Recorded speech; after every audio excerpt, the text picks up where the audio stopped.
This is freshly pressed on the Smooth Breakfast here on Smooth 98.1. Love music, love life. It's 31 minutes past 7 a.m. The 12th day of August 2025. Ayokunmi Kikiriakun here. And we're walking into the big stories, the headlines, the major talking points across the dailies across our great country, Nigeria. Welcome along to another interactive session as always. So, you know what that means? It means you get to be a part of the discussion. You get to weigh in with your thoughts after analysis of the story. So all you need to do is, well, of course, put your feet up, relax, sit back, keep it tuned, and get with the WhatsApp number, which is 0911 0981. That is the new WhatsApp number. For those who are just finding out for the first time, you are most welcome. Also, join us on YouTube. You can find us at Smooth 981 FM Lagos, Smooth 981 FM Lagos. You can leave your comments in the chat box right there. All right, joining me for analysis this morning to give some unique perspectives on the stories, to break things down for us and just give you one or two things to think about. Chibuzor is with me this morning. Very good morning to you. Great to have you in the studio once again. Good morning, Ayo. Good morning, Lagos. It's a good day to be alive and kicking. Yes, it's a good day to be alive, a good day to be kicking. I mean, to get out there and do what it is that you love, or do what it is that you need to do, depending on what side of the divide that you are, and just make things happen. And we're going to make things happen this morning. A couple of interesting talking points and stories to dive into. First of all, we'll start in the Vanguard. We'll be talking about the EFCC once again. It seems they're always in the news. We talked about them yesterday as well. The Economic and Financial Crimes Commission on Monday interrogated ex-Sokoto State Governor Aminu Tambuwal over alleged fraudulent cash withdrawals amounting to 189 billion naira.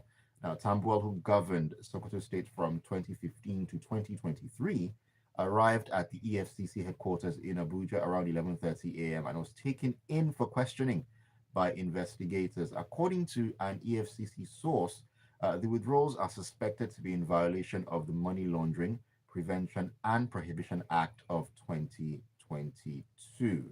So, another governor is in the eye of the storm where the EFCC is concerned. And a lot of people have said, okay, it's a good thing that the spotlight is being cast on him and so on and so forth. At the same time, other people are asking the question: is this another, show a horse and pony show that is just going to be a lot of motion but no movement at the end of the day? Okay, interesting story and interesting perspective to what it could be. I think my first challenge would be when did this would be understanding when these activities happen because the first thing obvious and I alluded to that is that there's a lot of distrust between Nigerians and their government and agencies that tend to either work for well, are seen to be working with the government. Unfortunately, one of these agencies is the EFCC, and because the concern for a lot of Nigerians is that a lot of Nigerians would feel that Nigeria is a like somebody would one of my friends would describe it as an unfolding crime scene. And when you see instances of this kind of allegations being made against particular government, especially someone who has played in the political space, Right. there's a lot of questions about if this is actually, if they are actually following through on existing cases or if this is basically a means to an end. And given all the political movements and machinations that have been happening in recent times, there's always a quick way to some individuals to draw parallel lines or connecting dots between one thing happening in one space and the other. But I would like to speak to this on the merit of the allegations out there. At least he's been invited for a discussion that he's taken into custody at the EFC headquarters. Um, like I said, we're not giving any additional detail about what crimes. It's been saying that he overdrew an amount up to 189 billion, which is a Mm. lot of money. Oh, yes.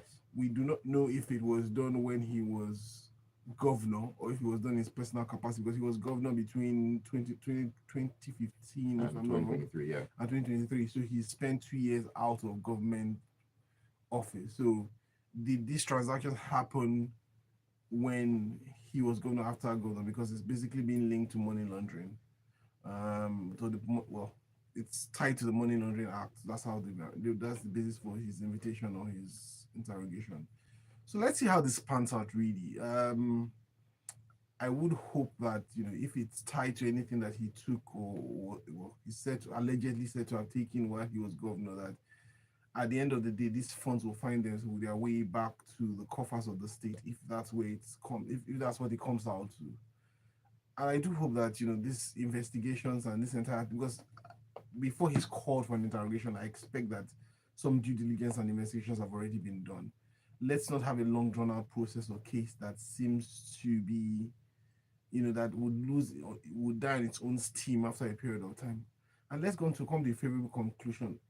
So many times we have this kind of cases where some ex-governor or some political player are picked up in the height of some politically tensed up season, for whatever incident or allegation, they do the horse and pony show where they show them around, parade them, and let every media and house know they've been arrested for whatever reason. And at the end of the case, after 1 or 2 weeks, it dies off, and some other news incident takes over. So I do hope it doesn't turn out like that. If it's let's see a logical closure, since they've informed us about the start. Let's see a logical closure of this investigation, and let's put it together and move forward. I do hope at some point we'll get to the point where when EFCC arrests would not be the news, or not. Well, this is not even an arrest. EFCC's interrogations and visitations will not be the news when we have actual what's the word now, um when you have actually when the cases have come to some logical conclusions, when people have been jailed, when people have been held accountable, that is where the news should come out. That is what I think, and I hope that that's what Nigerians should be looking out for. You know, every other thing for me is just political entertainment, and every time it's political season in Nigeria. Mm. Political entertainment. I mean, looking at where we are now, and if you go back in time, just take a look at the fact that a number of governors over the years have been, should I say, indicted or invited by the EFCC at different points. We've had a couple of convictions. You can talk about Joshua Darie, Jolin Yame, both of whom had their convictions vacated. Yeah, because At the end of the day, yesterday we are talking about how governors are, spending so much money with nothing to show for it. Now we also have cases of governors who have been accused of alleged mismanagement of huge amounts of money. I mean, for how long are these sort of things going to continue, where we have such underdevelopment of states and we have governors who have all these huge allegations hanging over them? It seems like a norm now. In fact, governors who probably don't have anything being held against them are seen as the exception, somewhat, rather than the rule. it will continue to be a norm in Nigeria today. And why do I say so? Typically, within the democratic system that we practice, you built in what should be checks and balances. Your checks and balances include your basic accounting system, where you have the accountant general, your civil servants. They should, and I'm saying, please note, I'm saying that this should be checks and balances. The people who run your day-to-day operations in their operative positions would run processes that will cause checks and balances to prevent abuse. You also have the major who are other political players like the governor in this case. There will be the State House of Assembly.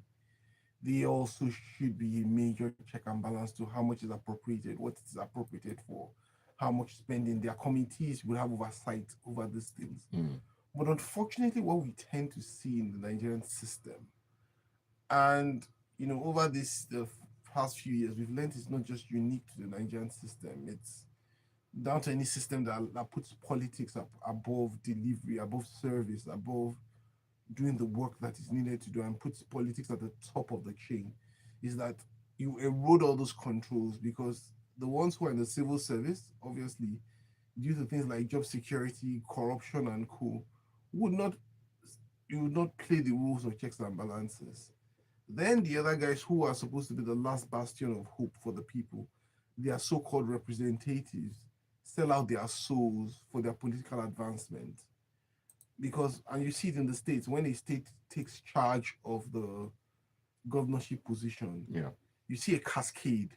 Even guys who got to the House of Assemblies, or even councillors who got another tickets over short periods, all backslide from slide decamp to the ruling party, and they come and give speeches about how their people want them to go to those parties so that they can get the fruits of democracy. Unfortunately, the only people that seem to be getting any fruits are those individuals who cross, Mm. because we see less fruits to the people. And you know, ideally, you should not be have to be in a party.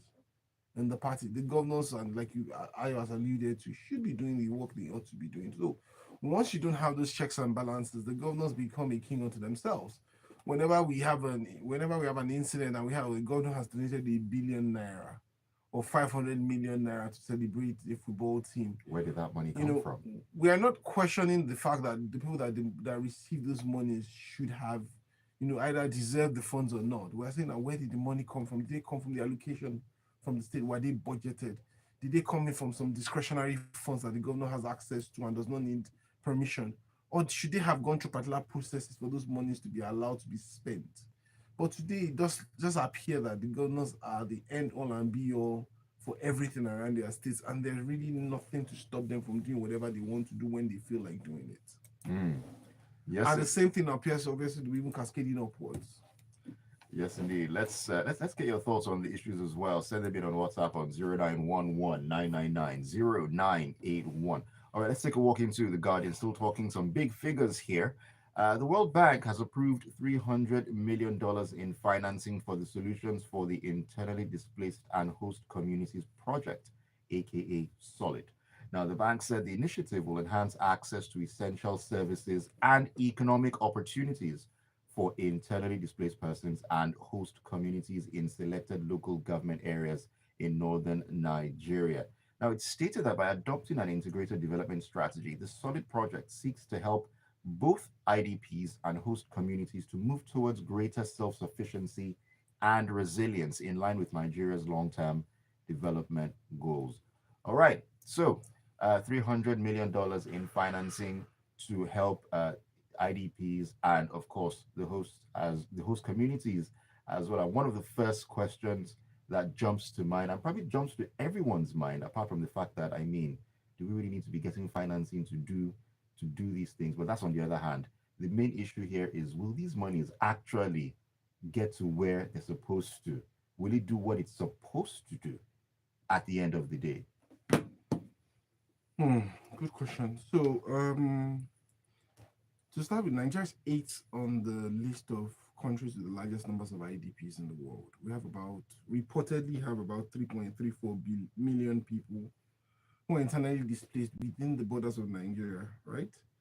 And we're on the list with other countries that have gone through extensive wars: Syria, Afghanistan, Which is Sudan, the DRC. That is terrible company to be in. No Yeah, offense to those other countries, but yeah. still, bearing in mind circumstances. So when you look at the kind of the WhatsApp group that we're finding ourselves in this area, in this scenario, it's not a very good takeaway. And I will think that a lot of the governments have come and gone, have spoken a lot about this and where we are on this, and tried talked about how they want to sort out these problems. And most times, we over politicize, and so that we tell people to go back to where they are, that the places are safe and they find their ways back and all that. So the IDPs are a bigger problem, but there's a root cause for it. The insecurities are what is feeding the IDP issues largely in Nigeria today.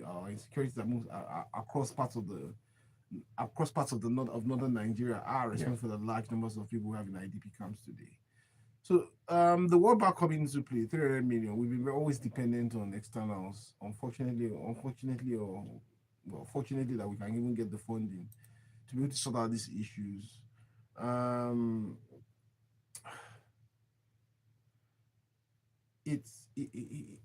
at the end of the day, it boils down to what it is. The World Bank can bring this. These funds can come from the World Bank, wherever the funds are coming from. They're coming for a project that is set up. I do expect that they'll have their checks, their controls. They will try to monitor how the money is being spent.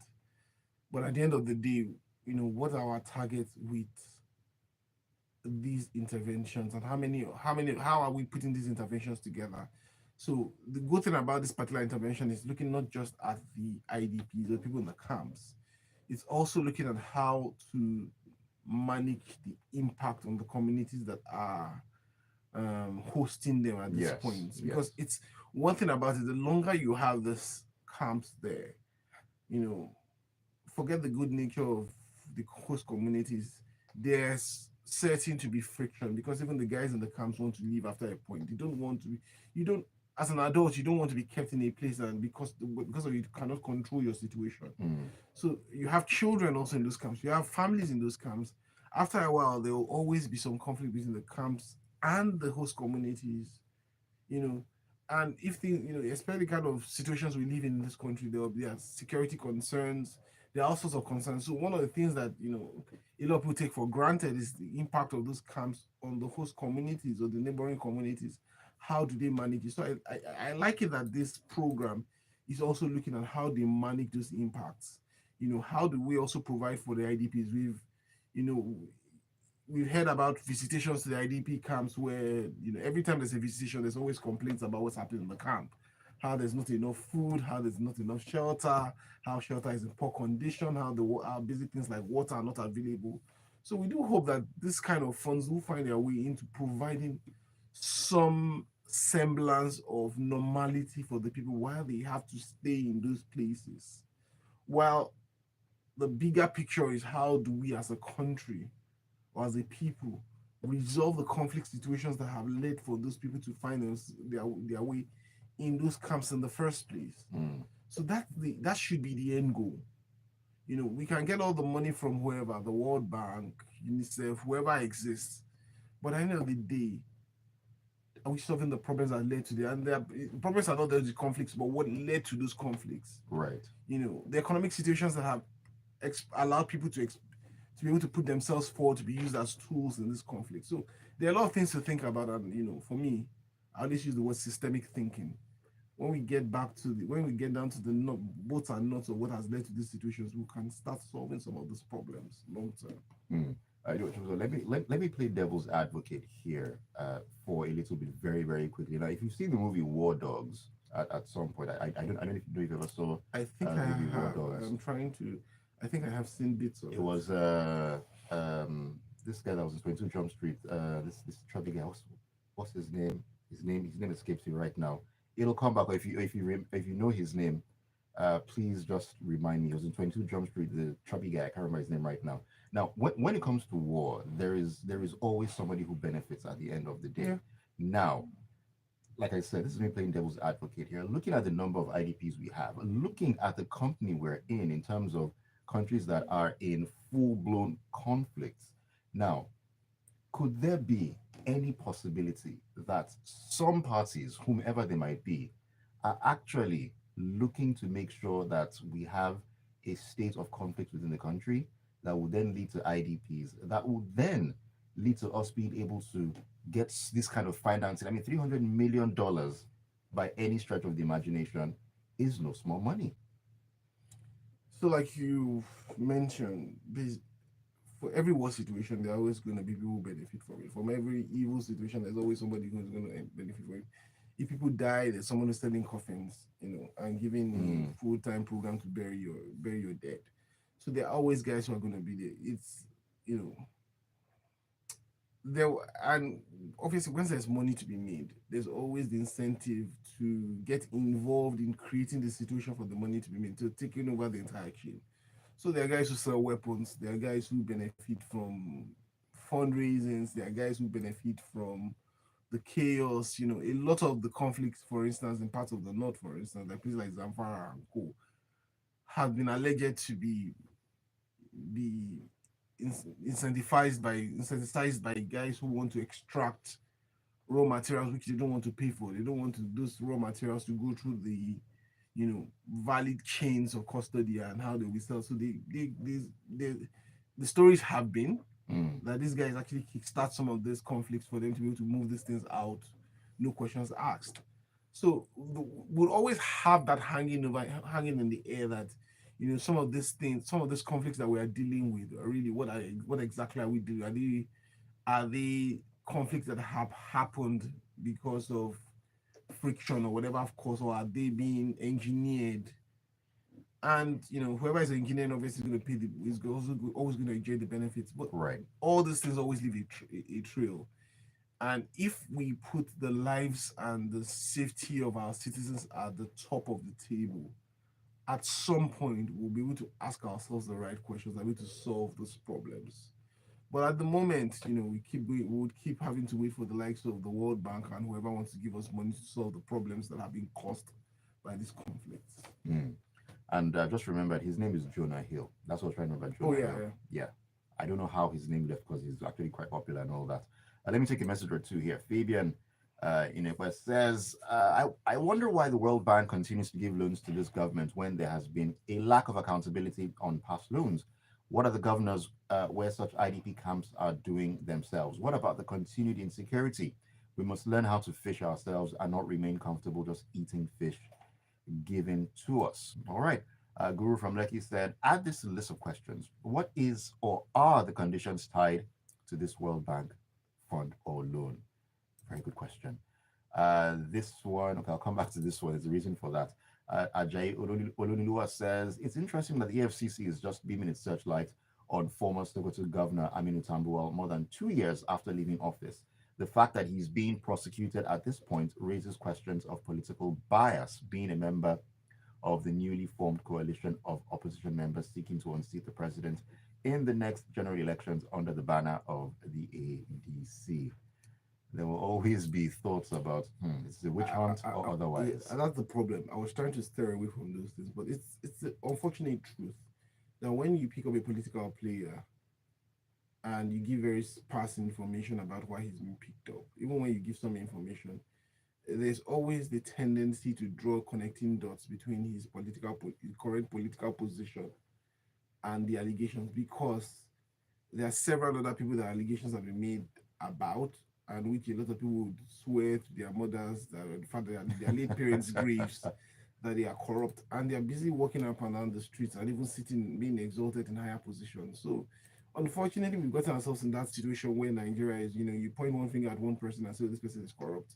And you have four fingers pointing at four other people, who are sitting down jolly and having a nice party in the government. So it's, there's that lack of trust which I spoke about at the start of that story. Right. That will continue to hold us back as a people. Okay, let's step into the punch and talk aviation matters. Well, one thing I will say is for those who are lovers of Nigerian literature, you've probably read the book by Anezi Okoro, One Week, One Trouble. Wilson Tagbo was the titular character in that novel. Now, we thought K1 was the ultimate. Apparently, we were wrong. Now, Ibom Airlines has banned a passenger identified as Comfort Imanson from flying with its airline after she was found assaulting one of the crew members of the aircraft. Now, she had in a viral video, repeatedly slapped a person with Ibom aircraft after she was allegedly told to switch off her phone before takeoff. Now, confirming the incident in a statement on Monday, Ibom Air said the incident happened on Sunday while Imanson was on board their Uyo to Lagos flight. Chibuzor. I mean, this is an issue that we can, stretch out for a little bit. Yes. I mean, you can touch on the issue itself, but in a broader sense, what is going on in the aviation sector, especially when it comes to passengers and being unruly aboard flights? I think it was Phil Collins that said there was something in the air tonight. There seems to be something in the airports, something in the air in the airports at the moment. But the truth is that, for everybody, I do know a lot of people have been, sharing videos on their various WhatsApp groups, looking at pictures, trying to investigate who hit who first, who was responsible for tearing what, who was responsible for manhandling, how did this story start, everybody's trying to connect the dots or trying to build a full picture about what happened. But at the moment I think we have very few things to hold on. We have some of the videos, unfortunately, and we do have the official statement by Ibom Air that has come out to state that basically that this lady on board the flight was asked at some point to switch off her mobile phone, which she did not comply with. The pilot made an announcement. She did not comply with the announcement. Then the fellow passenger seated by her phone took it and switched it off. And at that point, she chose to react. And when it was, this was calmed down at that point, the flight took off, they got back. Then she was said to have confronted the purser. Yeah, so anybody who has seen the video has a good idea of, that the tail end of the discussion. Now, unfortunately, this is something that I have personally seen on airlines too many times in Nigeria. So you board an airline, you're told to switch off your phone at particular point. A lot of people say, "Yeah, my phone has airplane mode," because they've heard about airplane mode. So they go to airplane mode and or they choose to argue. And sometimes we go back, there's a back and forth with the air hostess, whoever is trying to ask you to, or whoever is asking you to do that. And you have some small exchanges. You have either extended or small exchanges in some periods. But what always goes through my mind is that it's most flights in Nigeria are 40-45 minutes, 1 hour max. Yeah. Why can't we just switch off our phones and detox for 1 hour? Why can't we just do that? Unfortunately, a lot of us, because of also our anyhowness, we always feel that we have a right to do things, but we also forget that there are also other passengers on that plane have a right to be safe, have a right not to be assaulted verbally or physically and otherwise. I'll only speak about this situation as much as I know at this point. What I would say is that, because like I alluded, there's something in the air tonight. I think also that at another time, if this had happened maybe 2-3 weeks back, it might have been handled a bit differently by the airline staff. But unfortunately, there's a precedence of what has happened in recent times with Kwamon. So there is should I say, there's a reaction, or people are going to react and try and follow through on what their powers and what they are able to do on the flight. So she acted the way she acted, which was, we saw where she was dangerous, was acting, there was some video where she was asking the air hostess to, allow her to disembark. That everybody else person had disembarked. And the air hostess prevented her from going down. And I think at that point, basically what could have happened or should have happened was, you should have been informed on why you're going to be kept on the flight and why she was going to be detained. She should have avoided the entire scenario to start with. But once you start assaulting any individual for whatever reason, you've already crossed the line. And you are now subject to other actions. Unfortunately, it also shows the gaps in some of these, like one of my friends will say, the SOPs, the processes for dealing with these kind of things, they should be clear. Every airline staff, even the people who board the airline, should understand that these are my rights and these are my responsibilities on the flight. And they should also be aware that if you go off this tangent, this is how we are going to respond to you. Right. When a passenger chooses, for whatever reason, even if you are asked to stay back in the flight, to start attacking and destroying things and damaging things, and you choose to, when they are trying to get you off the plane, even if they want to arrest you, choose not to be, you can actually be bundled out of that plane. Because they have to get you out of that plane. So was the response merited? I think a calmer response should have been her course of action, irrespective of what had happened before. But what we kept on seeing was various levels of escalations, and I don't think that the Ibom Air staff handled the issue optimally.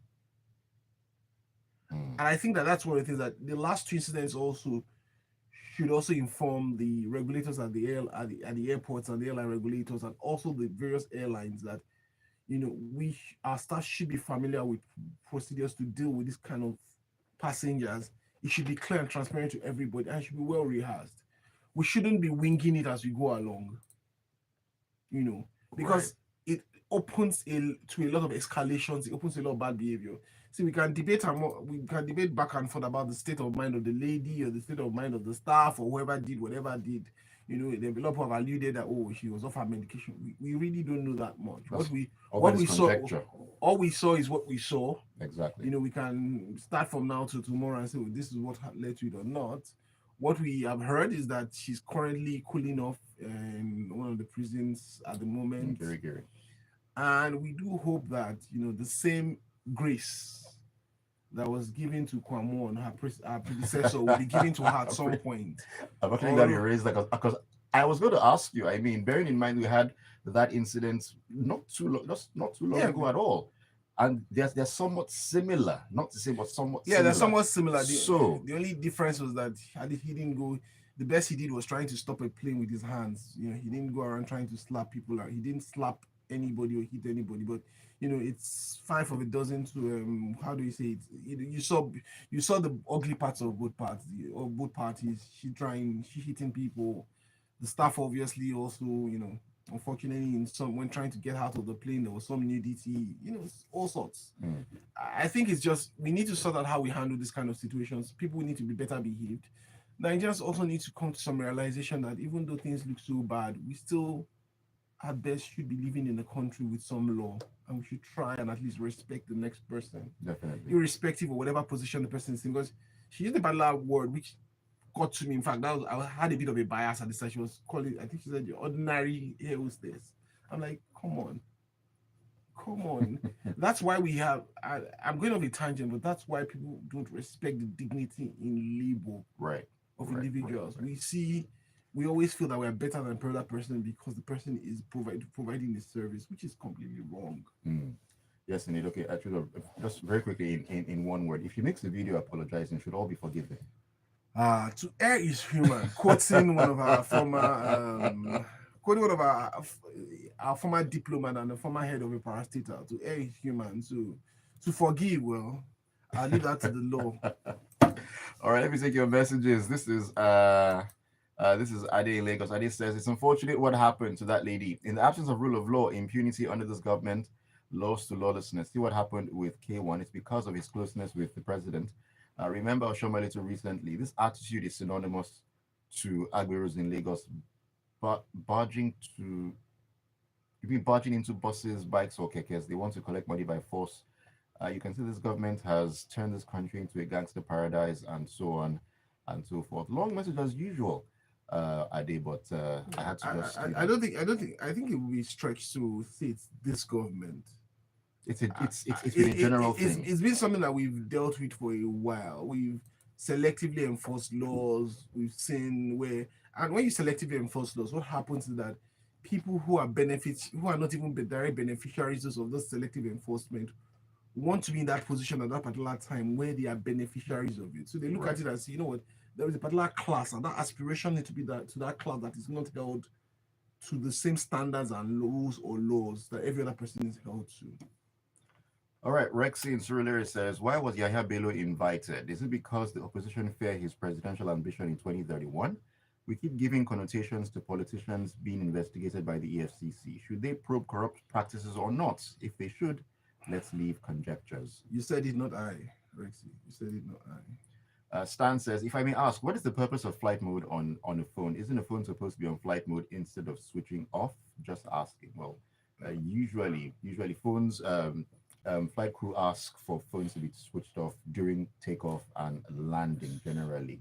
Yeah, when they take over land during. So this is my argument when people come with this. I have phone. Everybody has a phone who has a flight mode, and every phone should have one. Now, what is the big deal if they insist on you switching off the phone and you choose to put it on flight mode? And the person comes and says, I want you to switch it off. What's the big deal? Hmm. Fabian Ekwe says, while I congratulate Ibom Air on their fast response, I wonder if there are double standards in the way the issue was handled. Has a full investigation been done? It's on the way. Is there a better way to de-escalate such situations? I believe yes. Why can't we obey simple instructions? I wonder as well. Joseph Menier says, don't you just love these politicians, how they can carve out a loan proposal on behalf of IDPs, making money from the ordinary citizens' hopeless situation?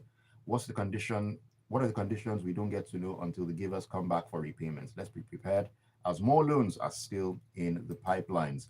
Demeka says a lot of Nigerians are naturally indisciplined when inside an aircraft. Even before the seatbelt sign goes off, Nigerians have already loosened it, gotten up and started picking up their bags from the overhead cabin. We tend to do things we can't try outside the country. We should learn to change our ways. And Tayo in Aja says, to err is truly human. Where the rich are badly behaved in the same situation, the poor are unruly. She should hurry up and do that apology video. And on YouTube, Vivian Iweha says, The enforcement of checks and balances is non existent. We will continue to suffer the result of corruption when there is no punishment for those involved. Joseph Olofikwa says the aviation issues are just sad, but can we treat all parties involved equally? K1 and 2 should be prosecuted, but this is Nigeria. We shall see. Vivian says she agrees with you, Chibuzor, that there should be a procedure for dealing with these issues. Everyone should be aware of the consequences of their actions. All right, I've taken a bit of extra time here. We need to pack it up. Thank you so much for all the messages. Great to always hear from you, Chibuzor. Thank you so much for joining me. It's been my pleasure once again. Thank you very much, Lagos. Have a lovely day, Ayo. All right, thank you so much. You have a lovely day as well. Lagos, keep it real. And thank you so much for being a part of the show. The Smooth Breakfast kicks on 8:15. It's going to be the grapevine. And trust me, we'll continue the conversation concerning this airline. Hoo-ha-ha. Iraba will be joining me for that one. Don't go anywhere. Headlines, the stories, the news, in-depth analysis on national current affairs. Fresh We are